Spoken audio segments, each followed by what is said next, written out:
past few years, but if this is all you get for $10 nowadays, then things are going to be pretty thin under the tree this year.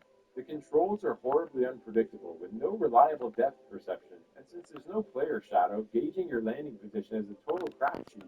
And the controls are also slippery, the camera is unreliable, and the difficulty spikes unpredictably. I've seen better 3D platforming on random Minecraft parkour servers. Save Christmas with Santa has no redeeming qualities and is a shameless cash grab pure and simple. That this is obviously targeting children and families who will grow tired of it guaranteed before the sun sets on December 25th, either because of the annoying difficulty or out of sheer boredom. Autoland Slovak developer Zakim on the naughty list forever. Carrying on with the theme of 3D platformers, we'll jump next to Santa's Story of Christmas on the PC. This is the only game I could find by indie developer Spinix, but it's worth noting that there are both an online casino and a mobile casino game dev of the same name. I haven't been able to definitively confirm that either of these is connected in any way, but let's just say it wouldn't exactly surprise me, since it would be very much on brand for a company that preys on people's gambling addictions to charge $12 for a game this lousy.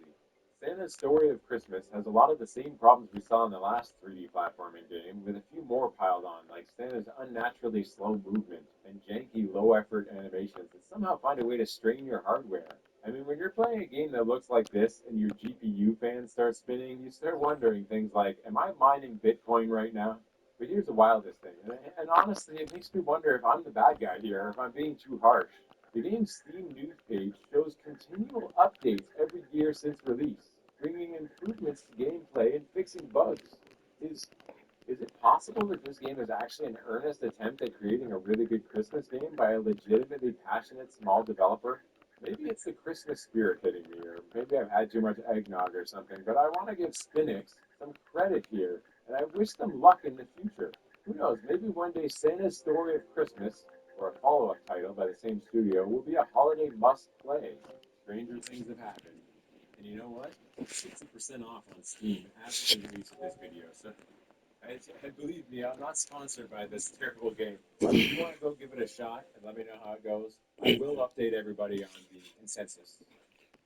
Let's switch gears entirely and go back to a soulless corporate cash grab where I feel most at home. Publisher THQ is usually good for one of those, and they deliver yet again with 2004's The Polar Express. Critics and players alike lambasted it for being far too simple and short to be any good for adults, but unsuitable for kids as well because it's far too frustrating at times. So the game fails on all fronts and appeals to essentially no one. The core game most at home.